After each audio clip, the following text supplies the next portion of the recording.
Vande Mataram. Vande Mataram. Sujalam Subhalam Malayaj Sheetalam Sasya Shyamalam Mataram. Vande Mataram. Shubhrajyotsna Pulakitayamini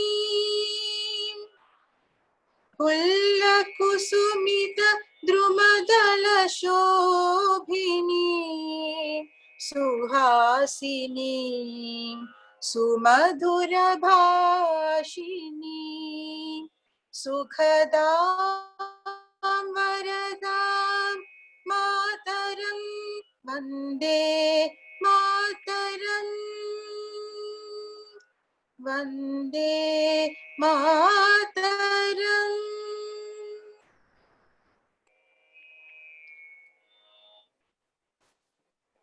Om Bhurbhuvah Suvah Tatsaviturvarenyam Bhargo Devasya Dhimahi Dhiyo Yo Nah Prachodayat.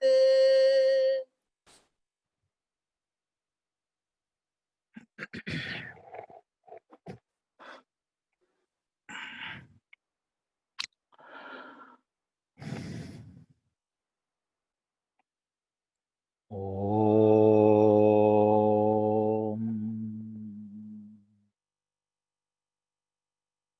Gurur Brahma Gurur Vishnu Gurur Devo Maheshwaraha Guru Sakshat Param Brahma Tasmai Shri Gurave Namaha. Om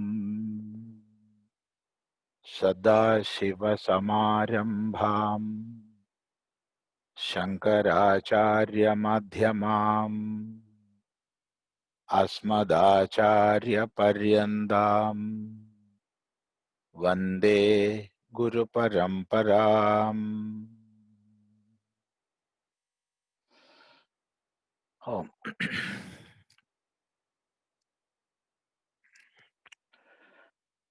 In this session, we are discussing about the Gayatri mantra, and so far we have seen the first half of the mantra.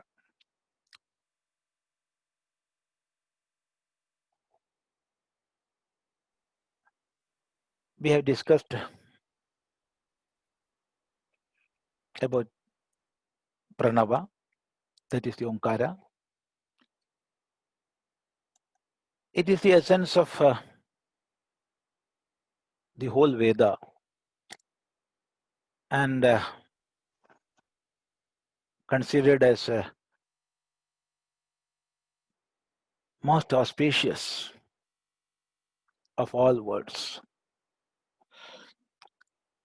The very pronunciation of Omkara is considered that much auspicious that we are starting all our yajnas and good deeds with chanting of Omkara.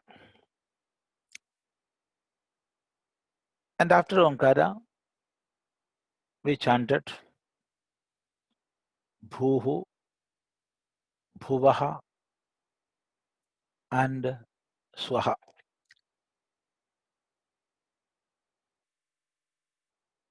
That is the material plane or the physical plane where we are living now. And from there, we are ascending to the higher planes of existence, to the upper worlds.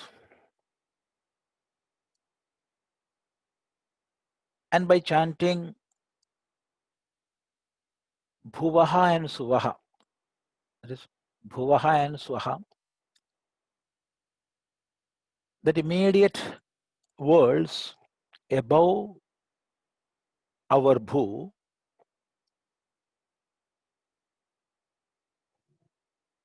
we are conceiving as if we are going to higher and higher planes,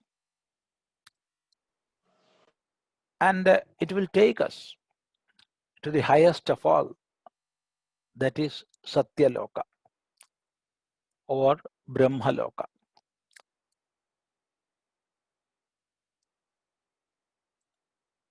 And with these Vyahridis,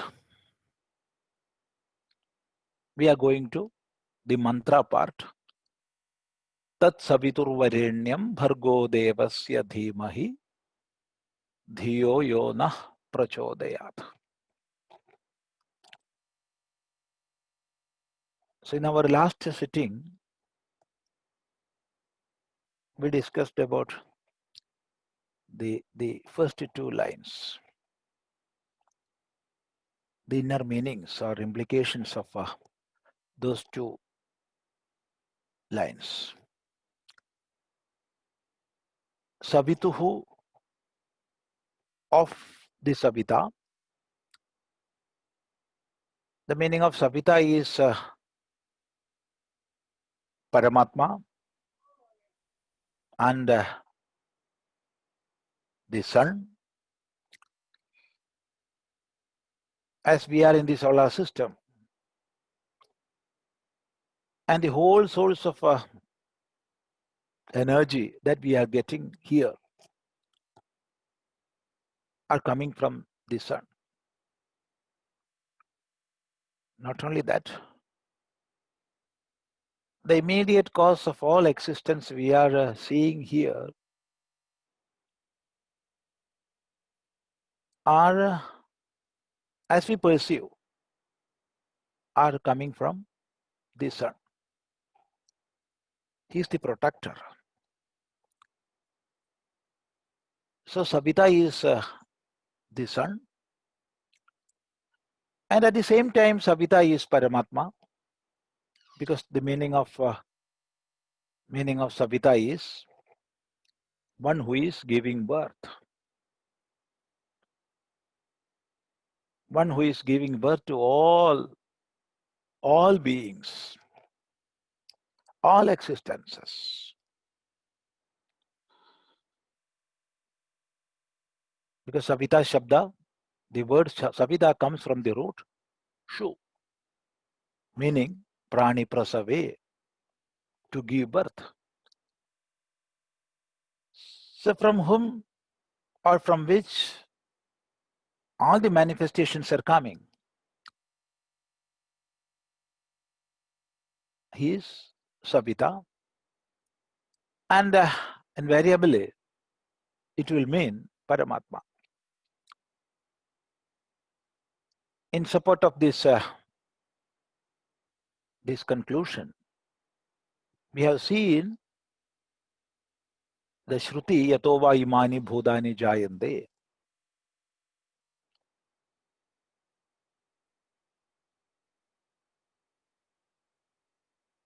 And the Brahma Sutra, Janmadhyasya Yataha. So Savituhu of the Savita, Tat Varenyam Bhargaha, that effulgence, exalted effulgence, or that effulgence which is to be worshipped, that is Varenyam. The meaning of Varenyam. Varenyam is that which is to be prayed for. That which is to be prayed for. That is the meaning of Varenyam. That is most exalted, the highest. the luminous.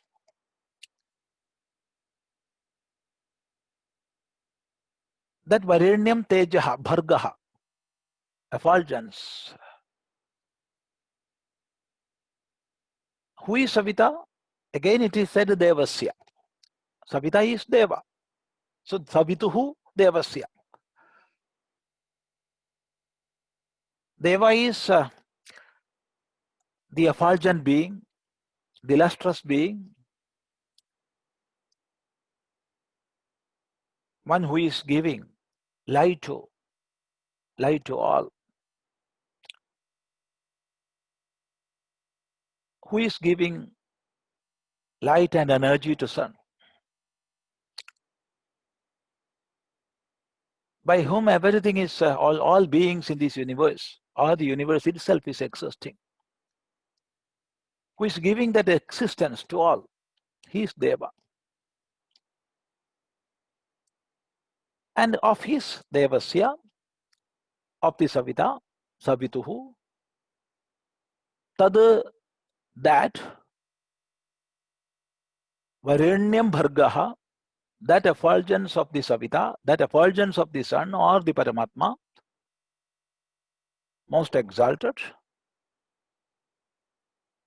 worshipful, we are meditating on. We are meditating on that. So to do that meditation, or to have that meditation, I think it will be a better usage.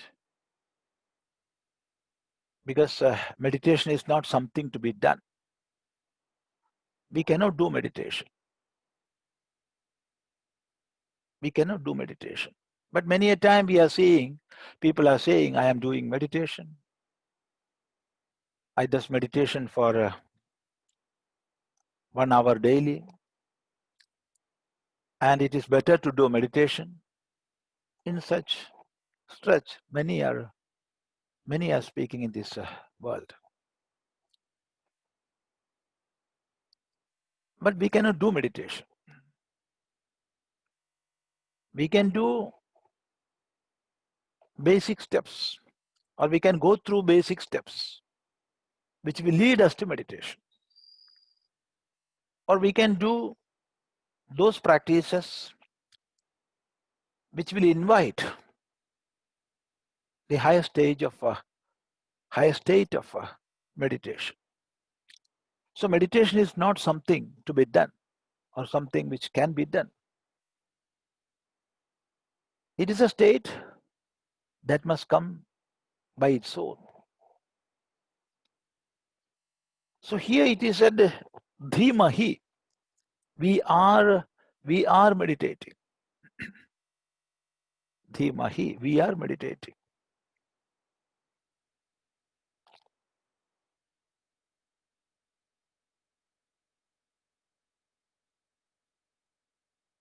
How it is? How it can be said? We are meditating. So for that, the first requirement is our senses, 5 senses of cognition, and the mind connected with that. They must be withdrawn from external objects. As a nature, they are always running behind external objects in search of happiness. I will have, or I will get happiness from this, from that, thinking that our senses are running.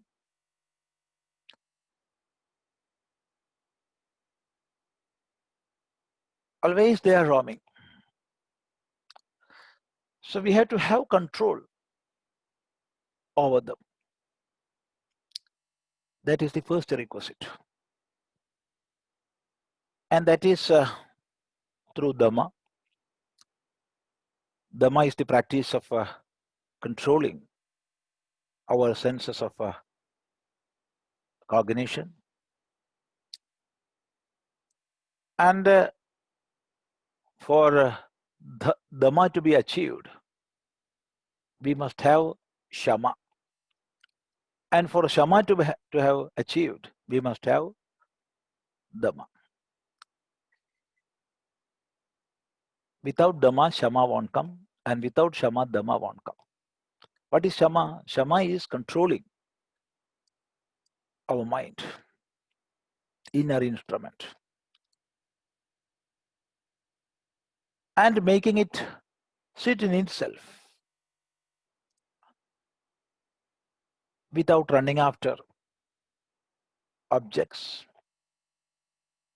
through senses. So if that control is possible through Shama and Dhamma, that is the control of mind and the control of senses, then only we will be able to do that meditation, or we will be able to have that state of meditation. Otherwise, as a nature, these senses and mind will drag us to external objects, things of the world.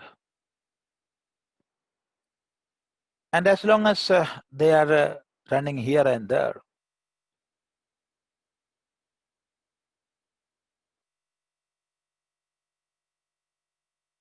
it won't be able to peep inside.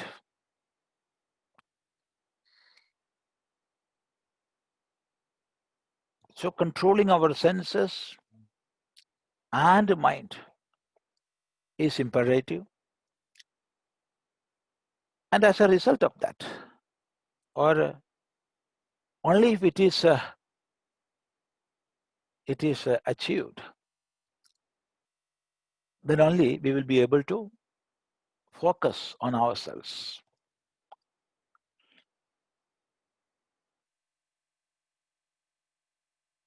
So Dhimahi presupposes all this. So we are meditating on that effulgence. See, we are seeing this world. We are seeing many objects which are existing here.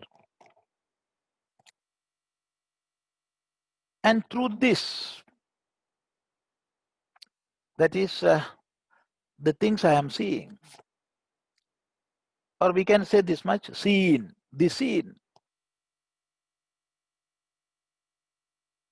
I am contemplating on that primary cause or that basic reality which is giving existence to all these phenomena. So through the seen, I am traveling to the unseen.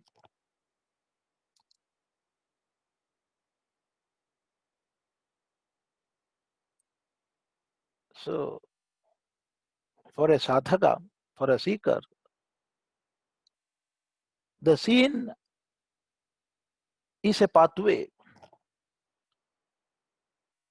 to go deeper and deeper in quest of the unseen. So for that alone, let me repeat once more, for that alone, the seen world is around us. To transcend this, to go deeper, to inquire the reality behind this, and overcome the realm of the seen and reach the abode of unseen. When this is possible, we can say Dhimahi. We are meditating. So Dhimahi, we are meditating on what? that exalted effulgence, or that effulgence which is to be prayed for, Varenyam.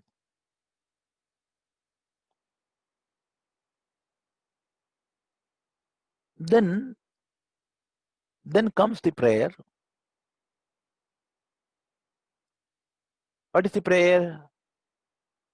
Prachodayat. Let it enlighten us.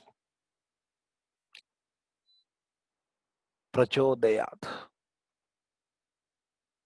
The word meaning of prachodayat is let it motivate us. Because prachodanam is motivation. Let it motivate. But the meaning of or the sense of let it motivate is let it enlighten. Let us be enlightened.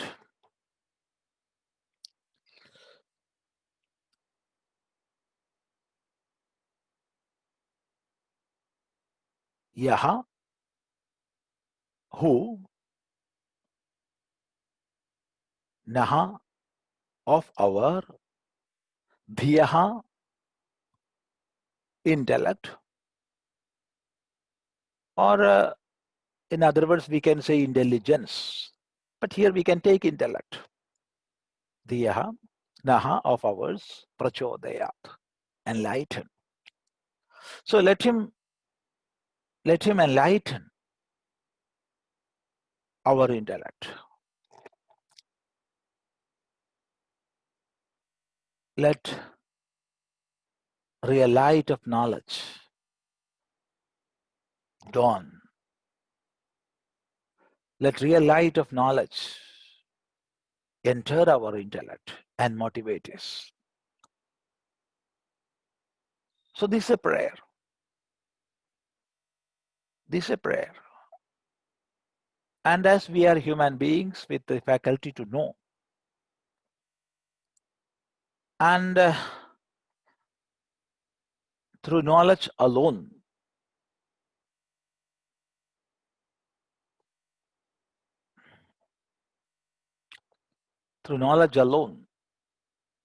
we can reach the goal of our life.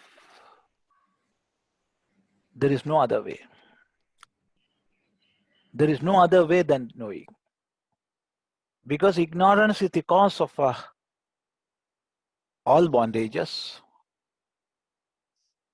emancipation or liberation from all bondage is possible only through knowledge.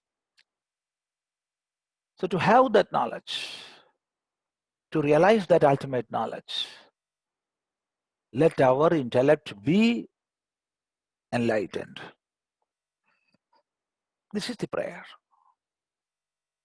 This is the prayer here.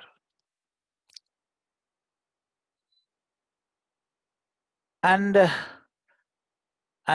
in another way also, we can see this line. That is, already we have seen this as a prayer, but it can be taken as a statement, as an expression of experience, as an expression of our knowledge, not as a prayer. How is it possible? See, there we have to make a slight change in the verb, the kriya pada, from prajodayad to mean prajodayati. In Shruti it is possible, because there is no hard and fast rule. That is, we have a freedom.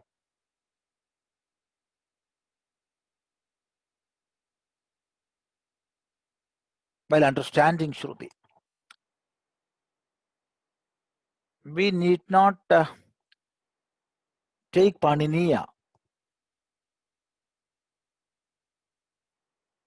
hard and fast, while explaining Shruti. We have that freedom. Because it is Chandasa, it is Veda. And you cannot limit.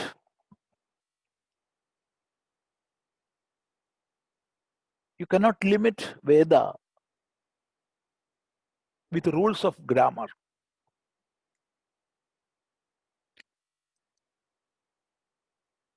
The rules of grammar developed in later periods to explain Veda as well as worldly language. So here instead of prachodayat, we can take it as prachodayati.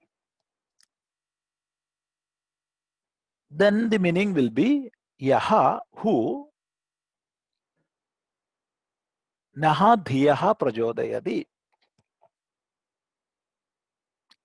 who is enlightening our intellect, who is motivating our intellect. Then it is not a prayer, it is a statement. And that statement comes from a realization.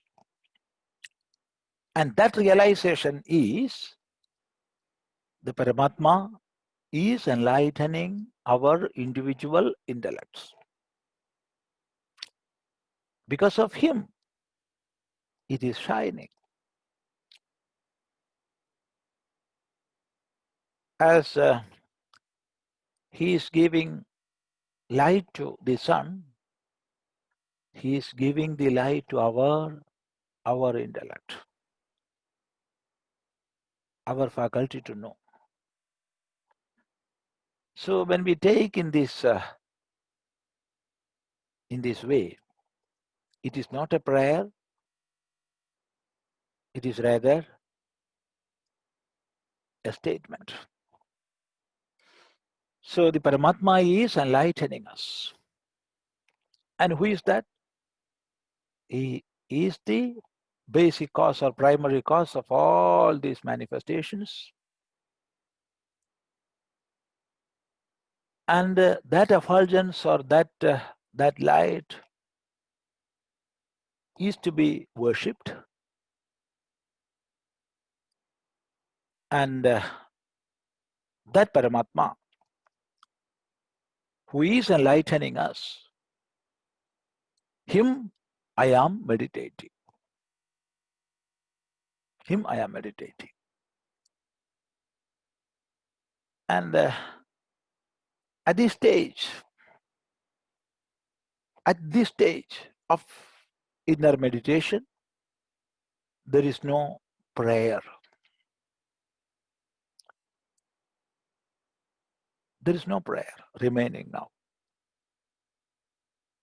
So here sadhaka is not praying for enlightenment. He is not praying. But he is understanding or he is realizing that the Paramatma is giving that light to him. He is realizing that the Paramatma is enlightening him. And that he is declaring. That he is declaring. And those who hear this declaration or this proclamation, they will realize that. And as an effect of that knowledge, that realization,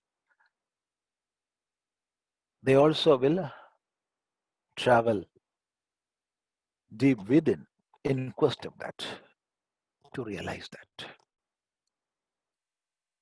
So in the first stage,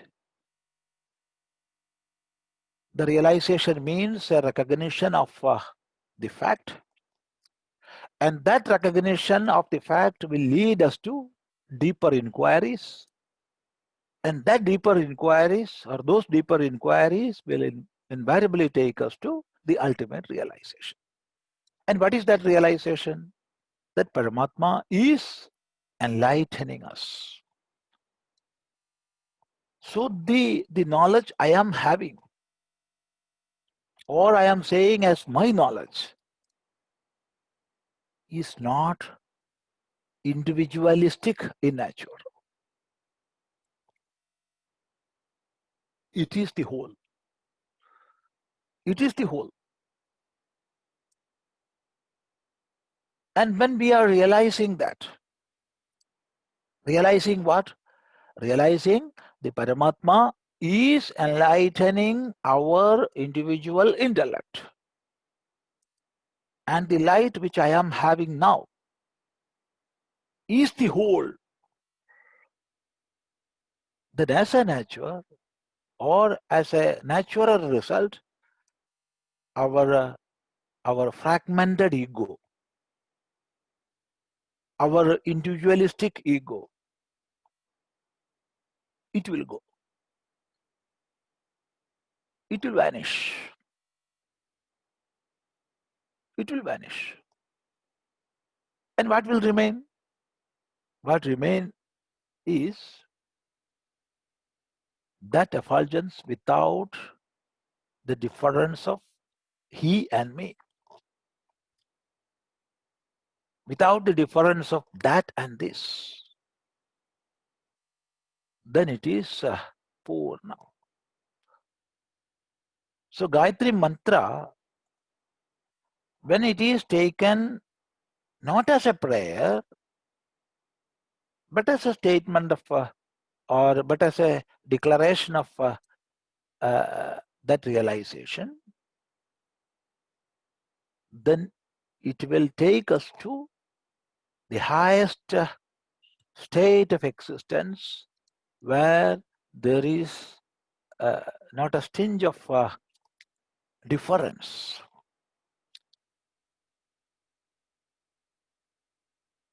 All differences goes. Then it is the undifferentiated, the ultimate reality, which is Paramatma. And when we are taking this as a prayer, this is a prayer to have that highest enlightenment. Because let that supreme Paramatma, whose effulgence is to be worshipped for,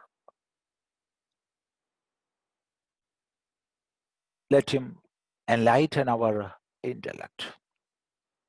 So in these two ways, we can take the meaning of Dhiyo Yo Naha Prachodayat. In these two ways we can take. Now have a full view of the mantra, and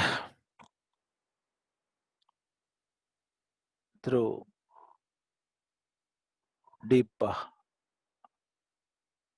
introspection, contemplation, try to go to the innermost corners of this mantra, and then we will realize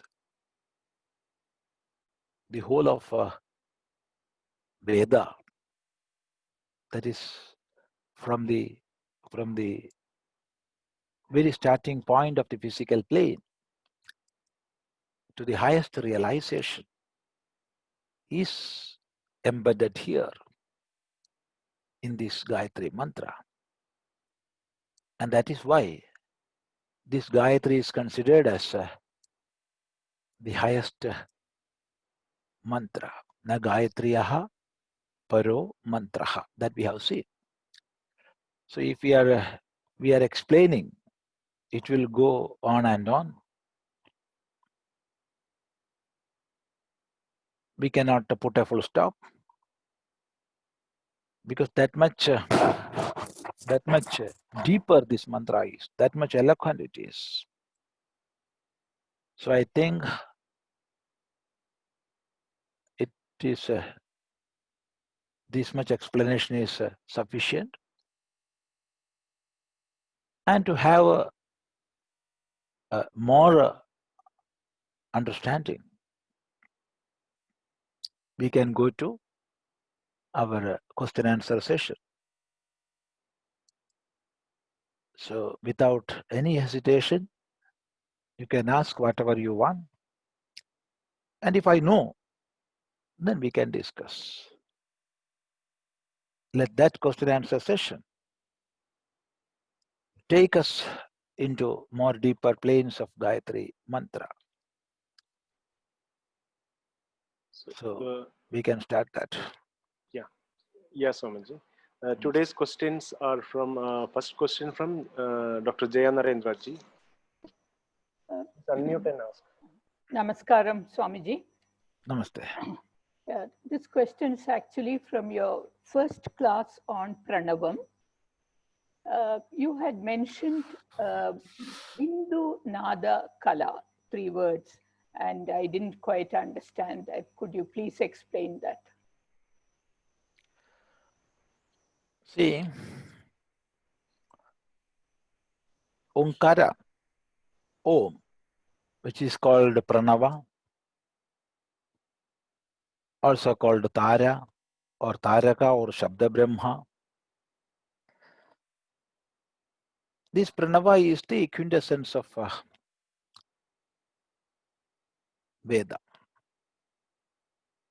So the whole of Veda is there in the Pranava. And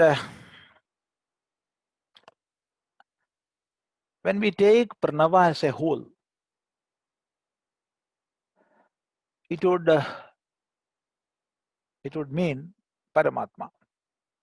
Om iti Brahma. Om ityekaksharam Brahma. That is the meaning.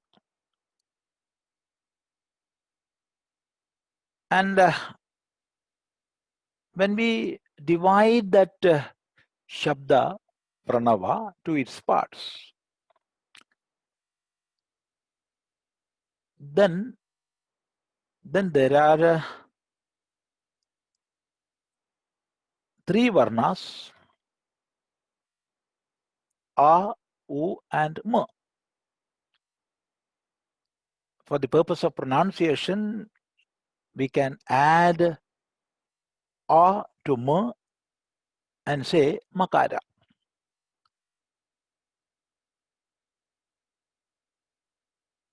So Akara, Ukara, Makara. These are the matras. These 3 matras come together, and when joined, they will make Om. And now, see this Makara.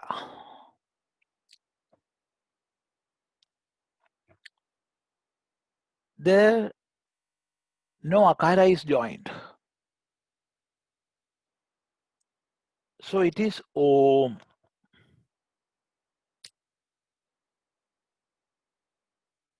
And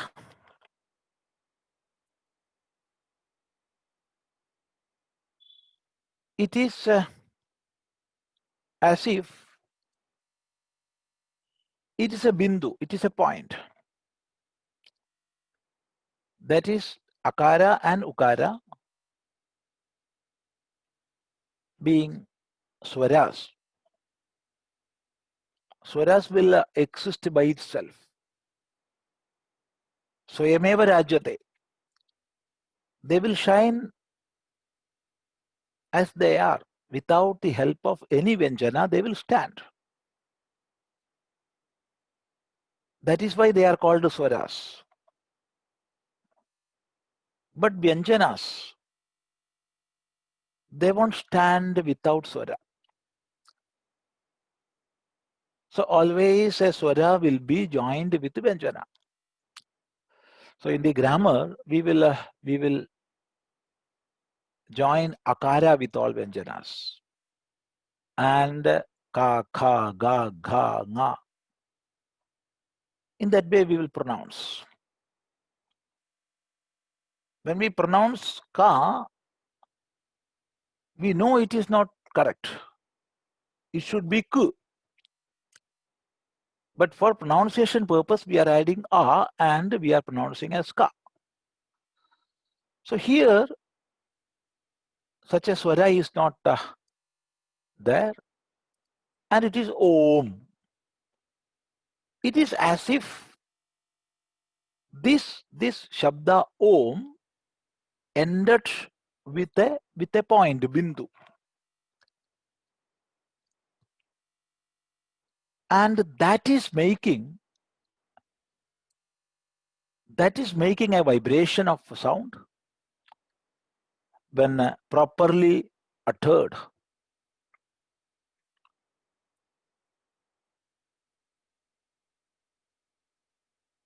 And that makes a residue. See, when we are pronouncing pranava, it will be like this. Om. So that makara is it is not ending with the sound mu, but it is making a vibration.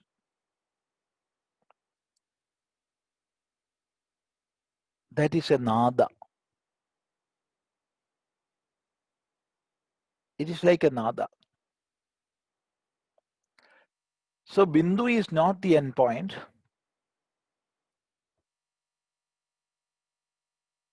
It is continued with that nada. And from that, the next onkara is manifesting. It is just like the cycle of creation. See, the manifestation of onkara from the sat is like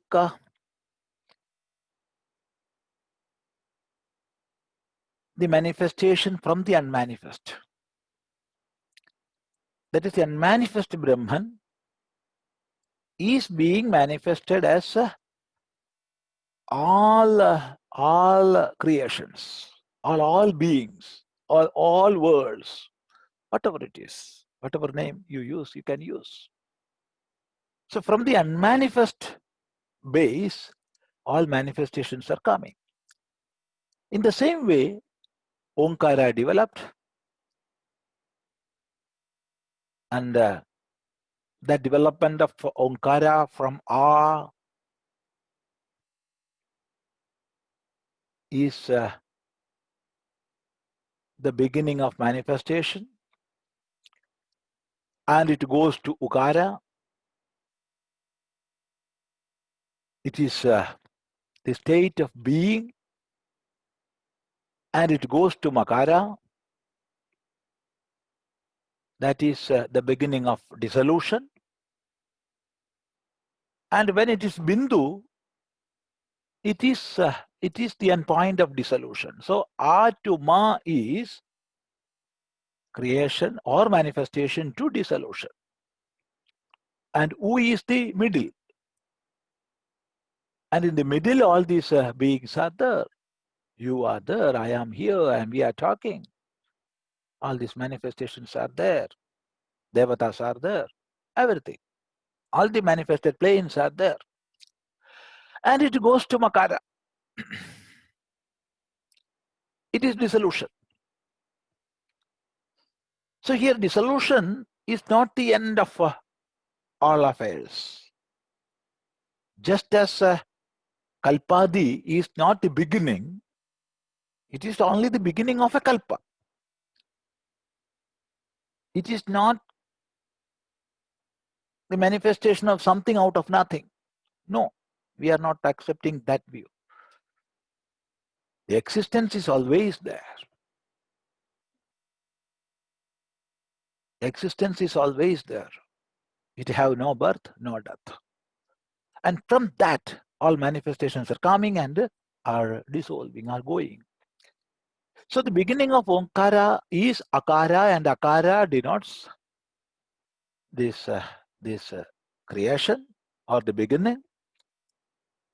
And it ends with Makara, it is dissolution. And this dissolution is not the end point. So it is like immersing. It is just like immersing into that nada.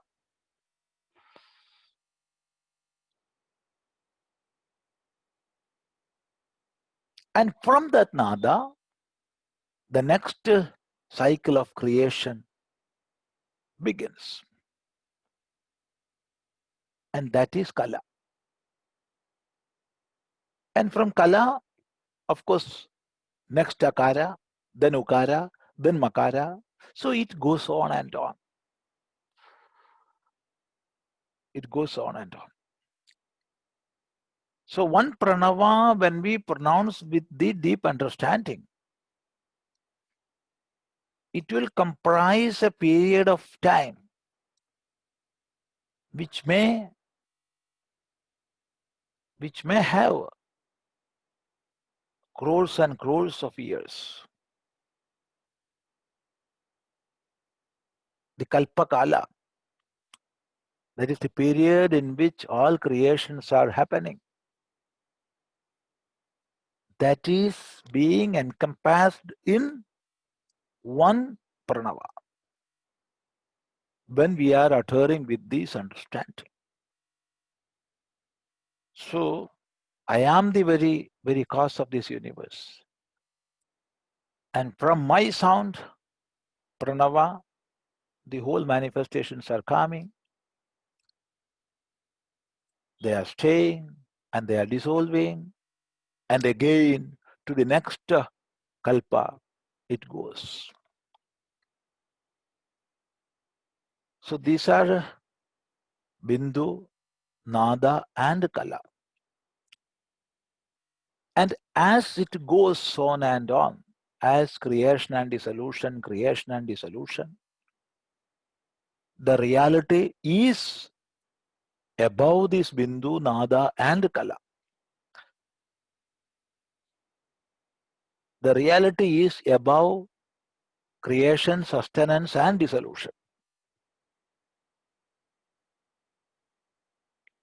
If creation, sustenance, and dissolution are in the planes of observable sphere, and therefore explainable or explicable, Bindu, Nada, and Kala are in the subtle plane which cannot be explained. So, A, U, and Mu, creation, sustenance, and dissolution, can be explained because they are in the grosser plane, even though A and Mu are not that much gross. Still, it is in the grosser plane. Whereas Bindu, Nada, and Kala are in the subtle plane, which we cannot explain. It's a matter of inner realization. And from that, the next A, U, and Mu will come. So like that, the phenomenon of this manifestation, it goes on and on. How long, we do not know. But I know this much. I am the very base of that.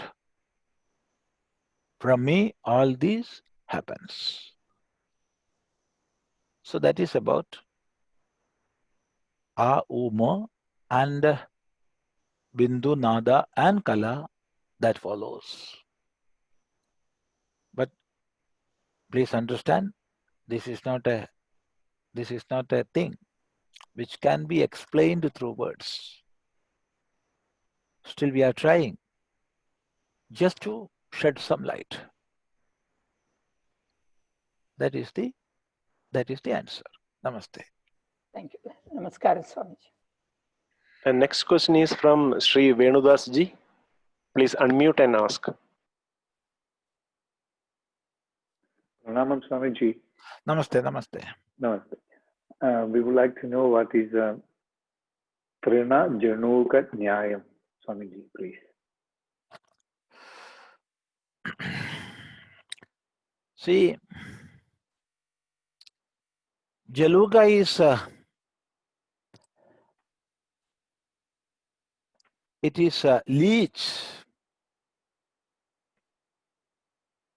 which is living in a wet soil and some plants. It's a leech, a type of leech.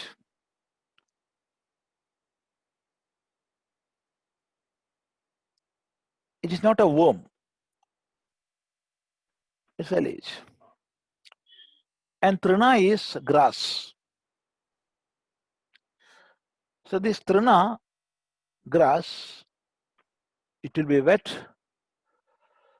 either with rainwater or mist, whatever it is. And this Jaluga is there on that plant. That is on the leaves of that grass. And how it is traveling? The bottom part of its body will be fixed on one grass or one leaf of the grass, and the upper part of the body, it will bend to the next leaf. And when it catches the next leaf, then the bottom part will be relieved from the first leaf. And now the creature is on the second leaf. And from that, again this process will continue, and it will travel. We can use it will walk from one leaf to the other. This is the mode of traveling of Trina Jaluga. And observing this Trina Jaluga, how it is moving. Our acharyas made a nyaya from that. And that is called Trina Jaluga Nyaya. And what does it mean? The meaning is sitting on a certain terrain.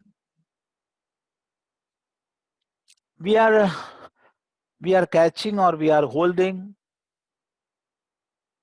the next, and immediately after catching the next terrain, we are letting the first leave.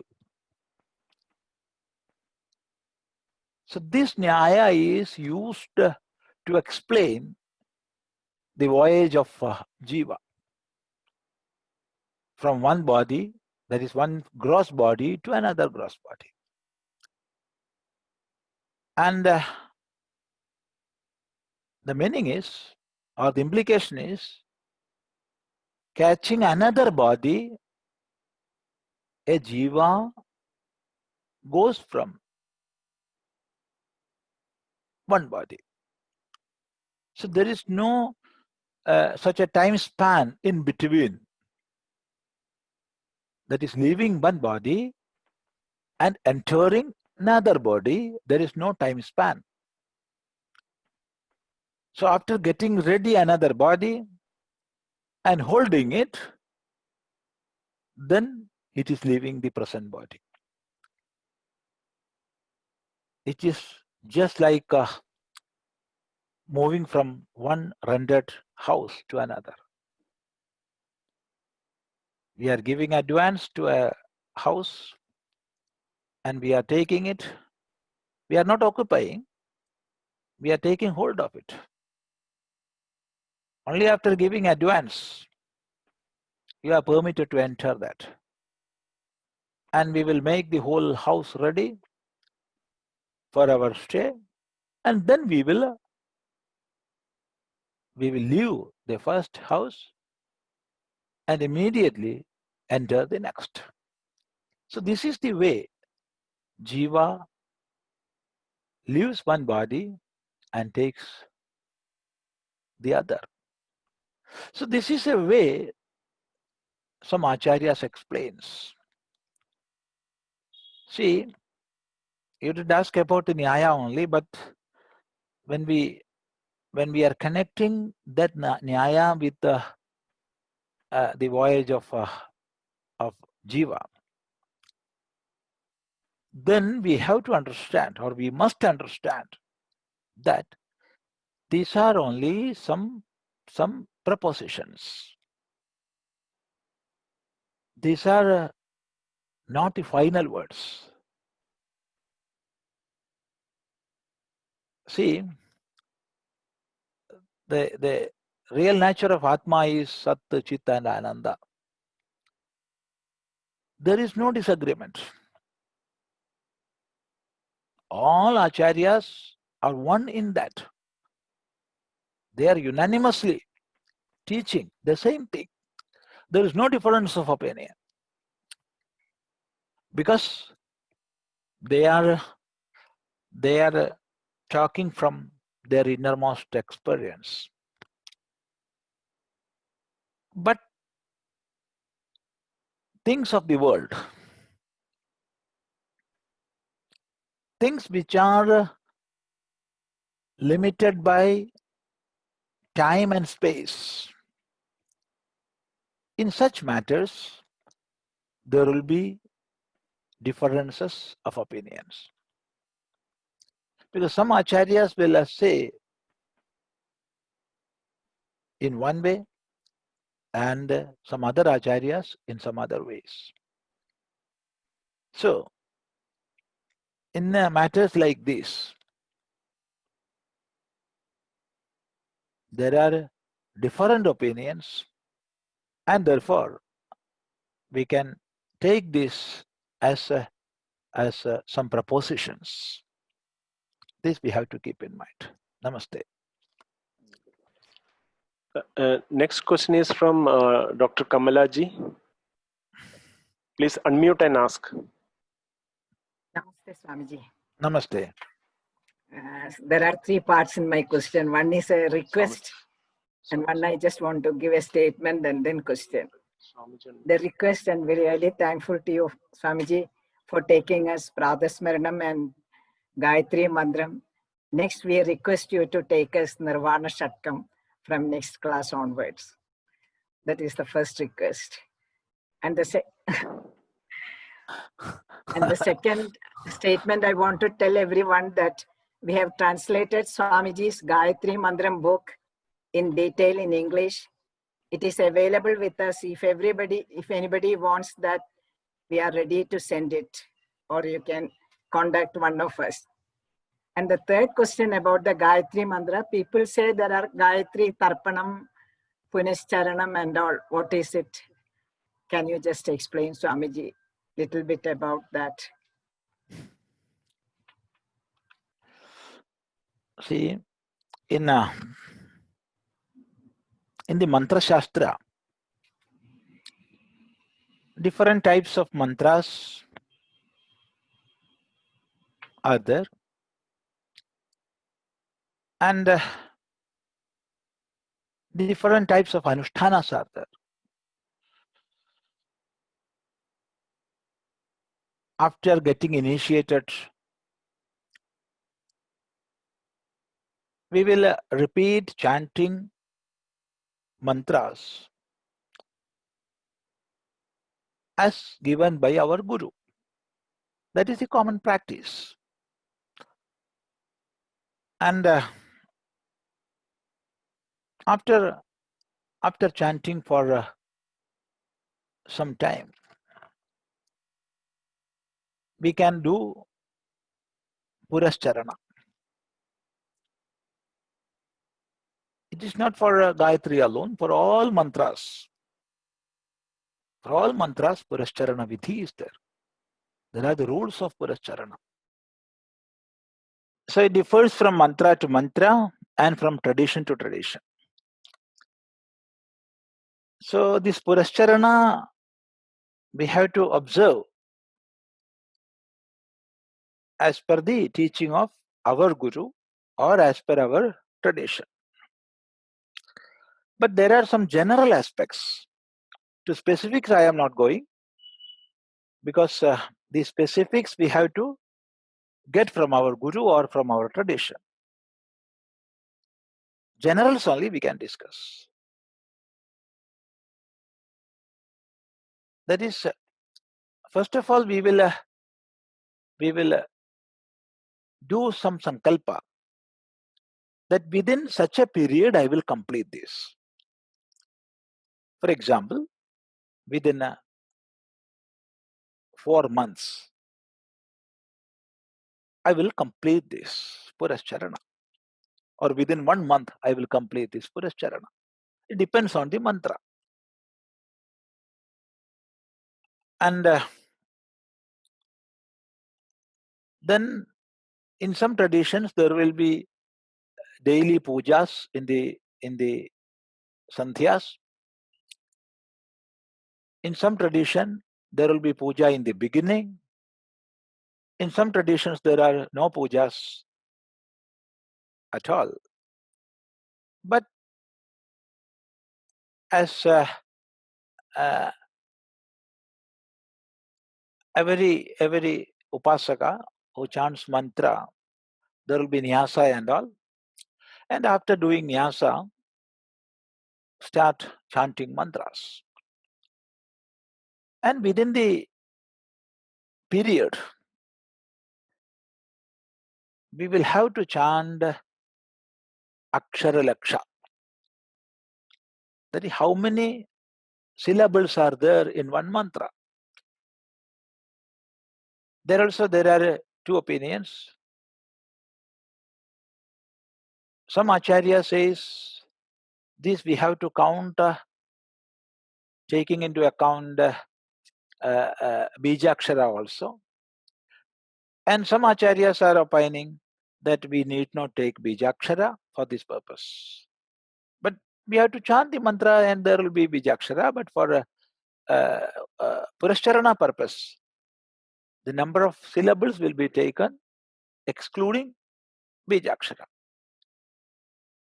But logically, when we approach this problem, we have to take bijakshara also and count that also. And that much lakhs we have to chant. And after completing that, there will be some homas. With that mantra, homa will be performed. And detailed puja, that is not Panchopachara, but Shodashopachara puja, with all aspects of puja, detailed puja will be performed. And of course, for that, we can invite other pujagas, and we will have to give them dakshina. And as a part of that, we must invite scholars and elders and sannyasins, and have to worship them all. So this is the mode of doing Purascharana. But let me repeat once more, the Purascharana Vidhi differs from tradition to tradition. So when one has done this Purascharana, it is assumed that he has attained mantra siddhi. So that mantra will protect him. That mantra will be with him. It is considered so. So he himself is considered as the embodiment of that mantra after Purascharana. So he is considered as the embodiment of that mantra. So it is considered. See, according to the syllables in a mantra, for example, the Panchakshari, there are only 5 syllables. But Pranava also, so 5 plus 1, 6. And in Shakti Panchakshari, there are 6 plus 1, 7. In the Gayatri, there are 24.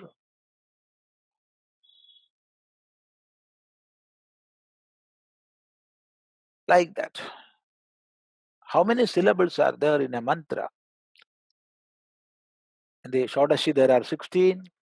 Panchadashi, there are 15. Like that.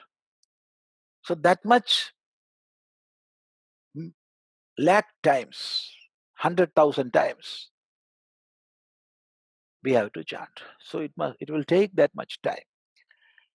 And during that period, we will observe certain vows, like observation of fullest celibacy, or avoiding such and such food items. So many rules are there. And those rules also differs. Different tradition, different types of observances are there. So this is about mantra Purascharana. Namaste. Next question is from Sundar Rajanji. Please unmute and ask. Pranam Swamiji. Namaste, namaste. So my question is regarding the Gayatri mantra in the context of Sandhya Vandanam. So after doing Avahanam, in the middle of the Sandhya Vandanam, the Gayatri Japa comes. So are we to do this as a meditation silently in the mind, or can we do it verbally, or at least in low verbal level can we do this? Because sometimes the mind slips away and we lose track of the japa. So for that purpose, sometimes I feel doing it verbally is a little bit more helpful. Yeah, of course. See, in the Sandhya Vandana, the both Sandhyas, we have to chant these mantras. And the best way to do Sandhya Vandana, or while doing Sandhya Vandana, the best way is Upamshu Japa. That is, it is not fully mental japa.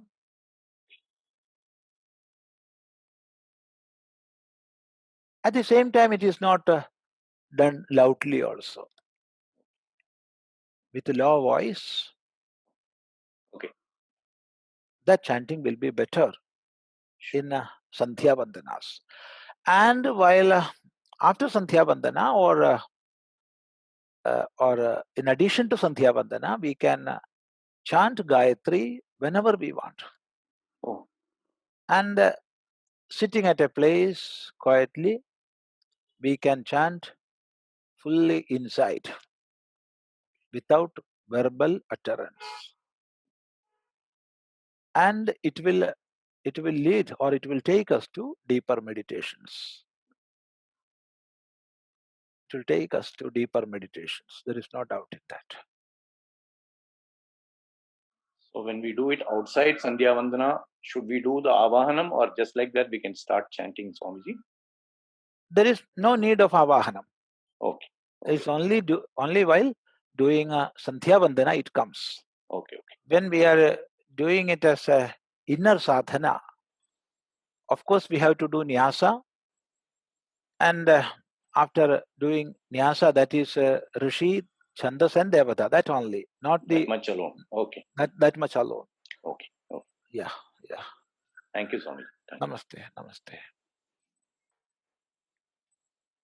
Next question is from Arunji. Please unmute and ask. Yeah, Namaste, Swamiji. Namaste. My question is related to the Gayatri Mantra. We discussed about Savita, which is equivalent to Paramatma. Then also we spoke about Sun. And later we were discussing about the Devas also. So my little confusion is that Deva, typically we speak of multiple energy points, whereas Paramatma we always talk about as one, Ekam. And is it really exactly same Paramatma and Sun and this Deva? Can we actually equate, or is there any classification? So it is confusing with other definitions. Yeah. I got it. See, here there is, in the Gayatri Mantra, there is no scope for any, or chance for any confusion. Because there are millions and millions of devatas. There is no doubt in that. But here in the Gayatri, such a multitude of devatas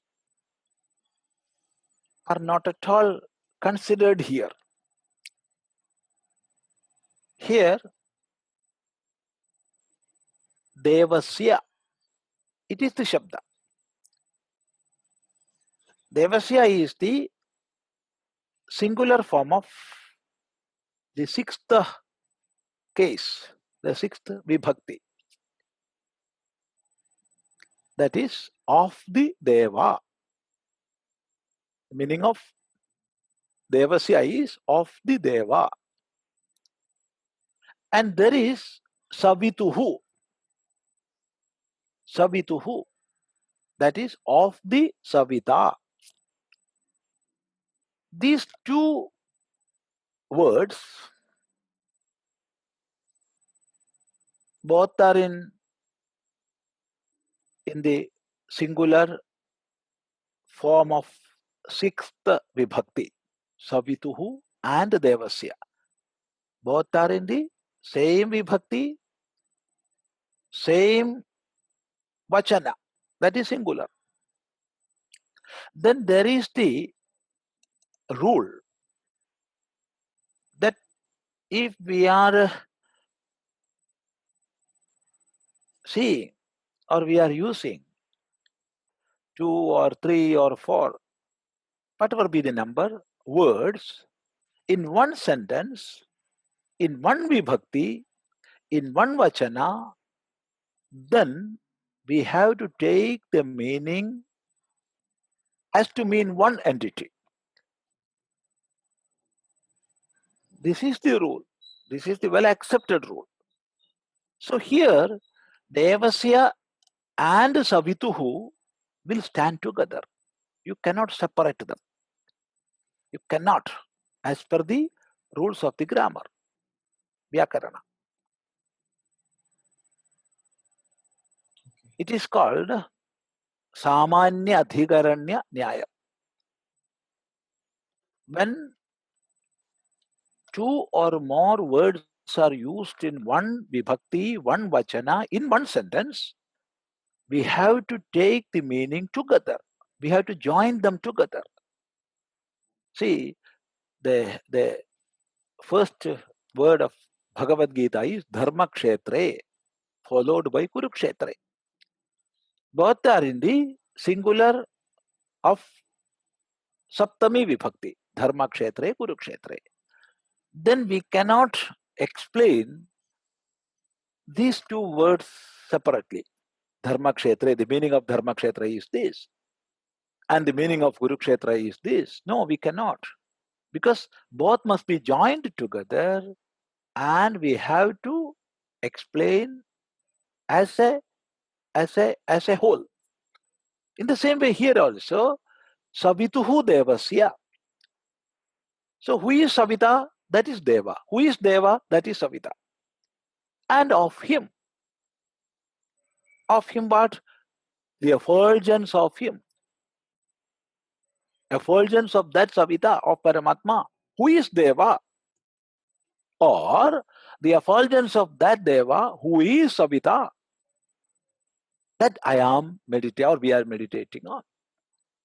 So when we take in that way, there is no scope for any confusion. Because Devatas are many. I'm agreeing. Devatas are many. But here, such a multitude of Devatas are not at all meant. Here it is, Savita is Deva. That is, Paramatma is Deva, who is giving light to all. And the effulgence of him we are meditating on. That is the meaning. I think it is clear. Yeah, thank you. Thank you so much. Namaste. Namaste. Namaste, Swamiji. Namaste. Swamiji, I have a question. So, a person who, after listening the classes, would like to start the japa of Gayatri mantra. How he practically should start? You said in the both santhyas, the morning santhya and the evening santhya, he can do that. How many times he should recite? Practically, what is the procedure to start with? That is my question. See, the first thing he have to do is approach a guru.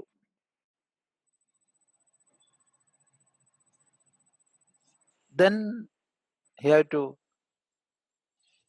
open himself up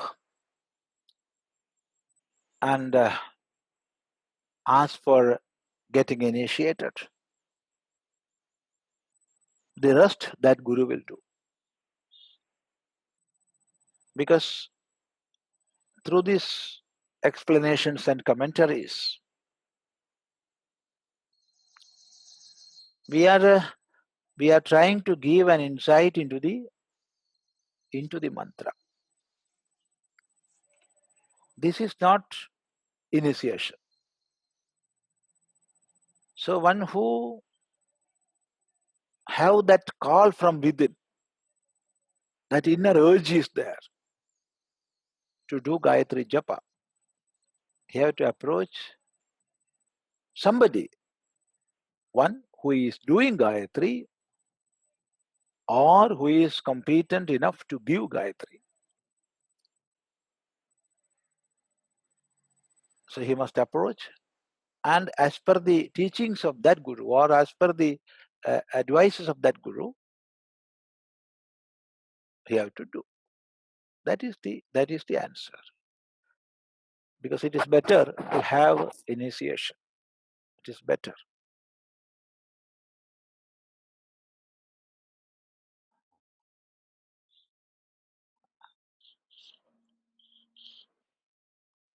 So, I think Dr. Kamalaji, you have raised your hand. Any questions, or it is by mistake?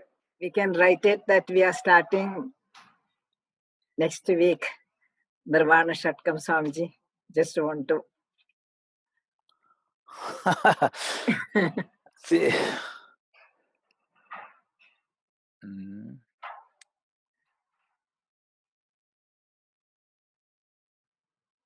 it is Nirvana Shatkam is a text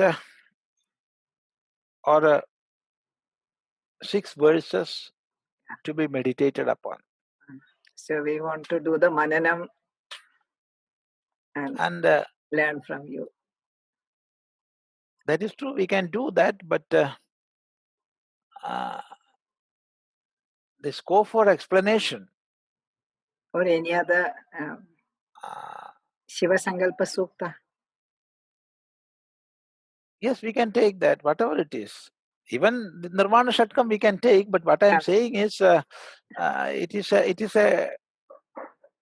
is more than a thing to be explained. It is more than that. After that, we will take Shiva Sankalpa Sukta. Whatever it That is.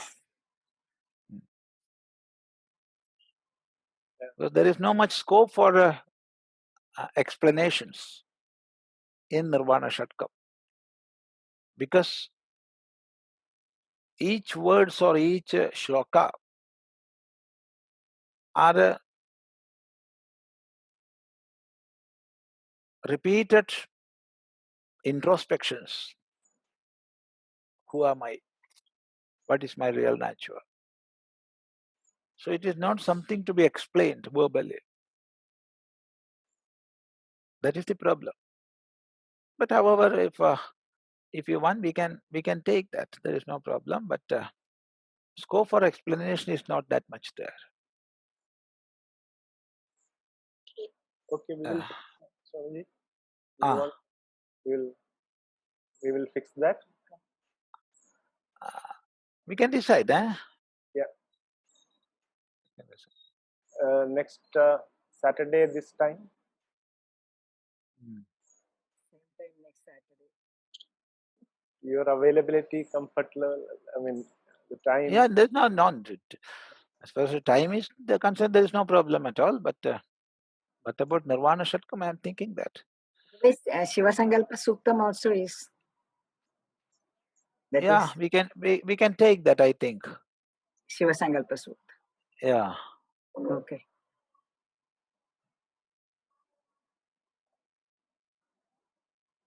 Then. So we'll make Shiva Sankalpa Suktam, Swamiji, finally. Yes, we can take that. Yeah, okay, fine. That's also we have translated. Swamiji's Sankalpa Suktam fully in English, yeah. Thank you, Swamiji. Namaste. Namaste. Namaste. I think so. Today we can conclude. Yeah. Yeah. Thank you, Swamiji. Oh.